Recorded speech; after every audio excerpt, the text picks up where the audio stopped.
என்னாச்சு? என்னாச்சுன்னு சொல்லு பல்லவி. ராத்திரி ராத்திரி என் புருஷனோட சண்டை போட்டேன். நீ உன் பொண்டாட்டியோட சண்டை போட்டியா? சும்மாற, வேற யாருக்கிட்டயாவது சொல்லு, நம்புவாங்க. நிஜமாடா? எதுக்கு எடுத்தாலும் அவன் என் கூட சண்டை போட்டுக்கிட்டே இருந்தா நான் மட்டும் எப்படி பொறுமையா இருக்க முடியும்? என் நிம்மதியே போயிடுச்சு. கல்யாணமான 6-7 வருஷத்துல நிம்மதி போயிடுச்சுன்னா எப்படி? இனி கடைசி வரைக்கும் பொண்டாட்டி எப்படி பாத்துப்பாரு? நாம எவ்வளவு நல்லா பாத்துக்கிட்டாலும் இந்த ஆம்பளைங்களே இப்படிதான். சம்சாரம் சீரியல்ல சுப்பிரமணி கூட 2 குழந்தைங்க பிறக்கிற வரைக்கும் பொண்டாட்டி நல்லா தான் பாத்துக்கிட்டான். சாவுகிராக்கி ஆசை தீர்ந்ததும் அவளை தூரமா ஒதுக்கி வச்சுட்டான். கரெக்டா சொன்னடி. என் புருஷனை கிட்ட சேர்த்து எவ்வளவு நாளாகுது தெரியுமா? அவ ஏதாவது கேட்கறதா இருந்தா என்ன கேட்கட்டும், அதுக்கு நான் பதில் சொல்றேன்.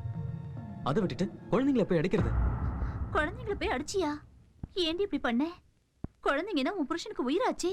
திருமதி செல்வம் சீரியல்ல சரோஜா குழந்தைங்களை அடிச்சிட்டான்னு அவ புருஷன் அவளை நிக்க வச்சு சுட்டுட்டாண்டி.